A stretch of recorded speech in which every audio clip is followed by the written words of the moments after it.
नमस्कार, मी सौ अवंतिका हेमंत कदम, यशवंतराव चव्हाण महाराष्ट्र मुक्त विद्यापीठ नाशिक अंतर्गत BEd अधिष्ठान अभ्यासक्रम आहे.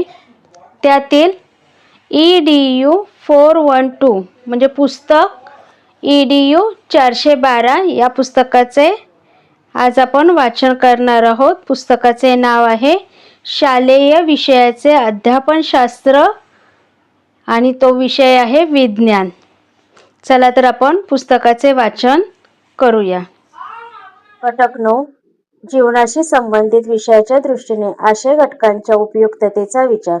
कोणत्याही विषयाची पाठ्यक्रम रचना करताना त्या पाठ्यक्रमातील आशयाचा दैनंदिन जीवनाशी सहसंबंध जोडण्याचा प्रयत्न केला जातो, जेणेकरून तो पाठ्यक्रम अभ्यासणाऱ्या विद्यार्थ्याला त्याच्या दैनंदिन जीवनामध्ये तसेच व्यवहारामध्ये असलेल्या घटकांचा उपयोग करता यावा.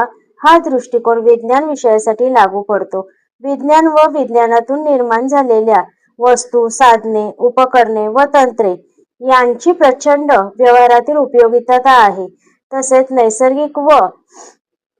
नैसर्गिक प्रक्रिया या सर्व बाबींचा प्रत्येक व्यक्तीच्या दैनंदिन जीवनाशी असणारा जवळचा संबंध यामुळे जीवनाशी अतिशय जवळीक असणारा विज्ञान विषय बनलेला आहे. या विज्ञान विषयाच्या विविध आशयांद्वारे शिक्षक, लोकसंख्या शिक्षण, पर्यावरण शिक्षण व नैतिक शिक्षण अशा आधुनिक शिक्षणाच्या प्रवाहाशी देखील संबंध जोडू शकतात आणि विद्यार्थ्याला एका वेगळ्या दृष्टिकोनाने आशय घटकाचा विचार करावयास प्रवृत्त करू शकतात. या विचारांमधून विद्यार्थी या आधुनिक प्रवाहाचा विचारांचा आशयाद्वारे जीवनामध्ये उपयोग करण्याचा प्रयत्न करतात. हा शिक्षकांचा संबंध जोडण्यामागचा हेतू असतो. प्रकाश संश्लेषण या घटकांच्या अध्यापनासाठी विचार करताना ही प्रक्रिया वनस्पतीच्या जीवन क्रियेतील किती महत्वाची प्रक्रिया आहे हे लक्षात घ्यावे लागेल. या क्रियेचा पर्यावरण समतोल राखण्याच्या दृष्टीने तसे पर्यावरण समृद्धीच्या दृष्टीनेही असलेल्या महत्त्व यांची चर्चा करणे आवश्यक आहे.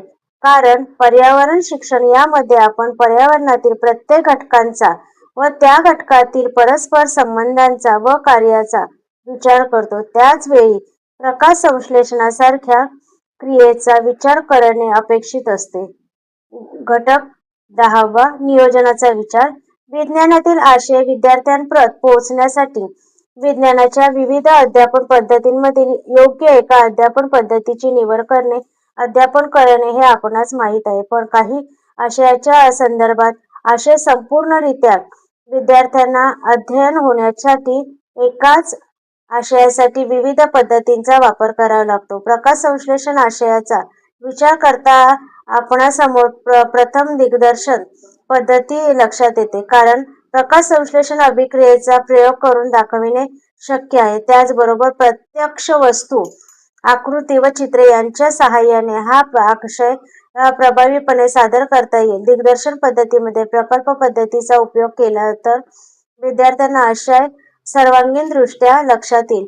विद्यार्थी प्रकल्प पद्धतीत स्वतः प्रयोग करतो तेव्हा प्रयोगादरम्यान घडणाऱ्या प्रत्येक गोष्ट तो बारकाईने निरीक्षण करून नोंदी करेल व प्रक्रिया समजून घेण्याचा प्रयत्न करेल. त्याच वेळी दिग्दर्शन पद्धतीने अध्यापन केलेल्या आशयाचा व प्रत्यक्ष कृती करताना येणाऱ्या अनुभवांची सांगड घालणे अध्ययनासाठी पूरक ठरू शकेल.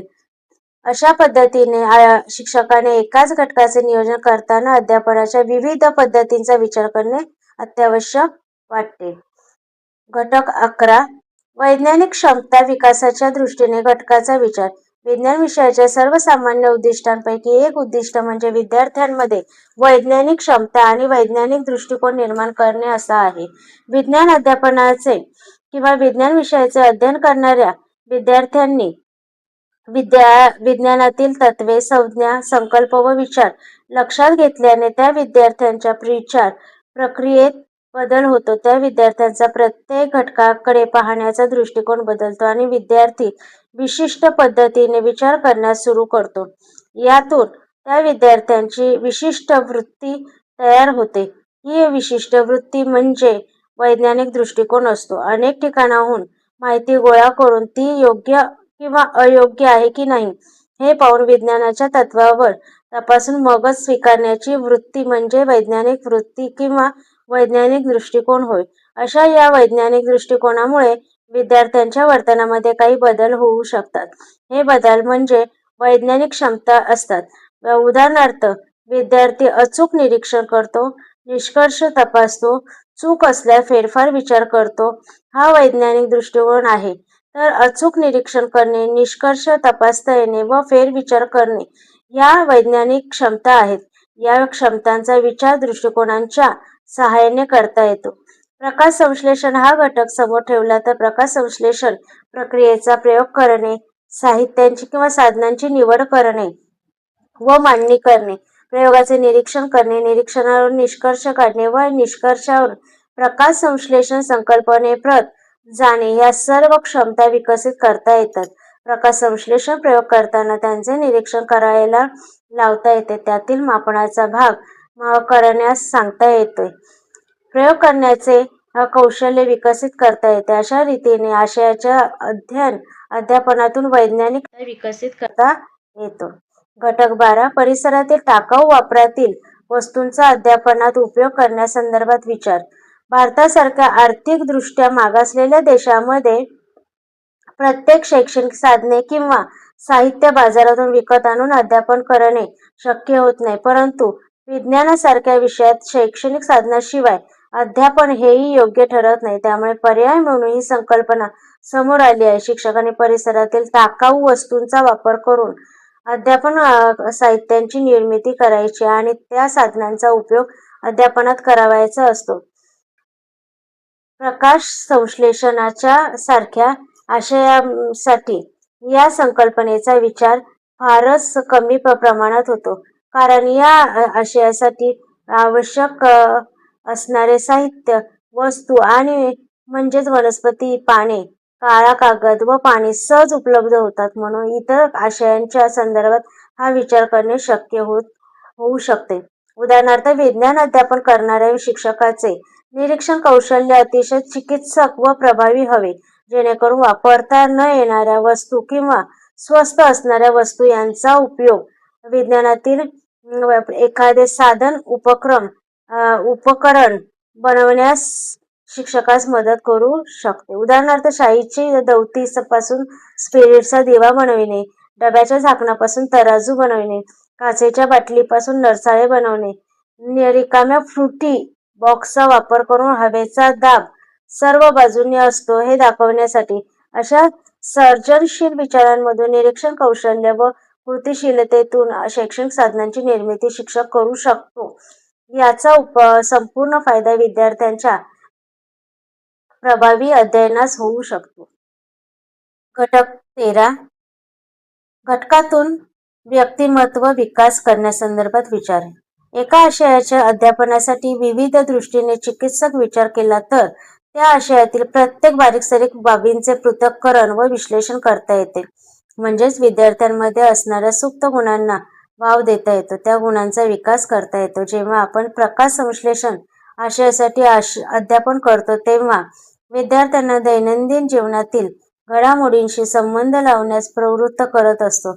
म्हणजेच विद्यार्थ्यांकडे निरीक्षण कौशल्य विकसित करतो. तसेच दिग्दर्शन पद्धतीने अध्यापन करताना देखील निरीक्षण कौशल्याचा विकास होतो. प्रकल्प पद्धतीच्या वापराने विद्यार्थ्यांमधील संशोधक वृत्तीस चालना मिळते. प्रयोगास आवश्यक वस्तूंची निवड व संग्रह करण्याची कौशल्ये विकसित होतात.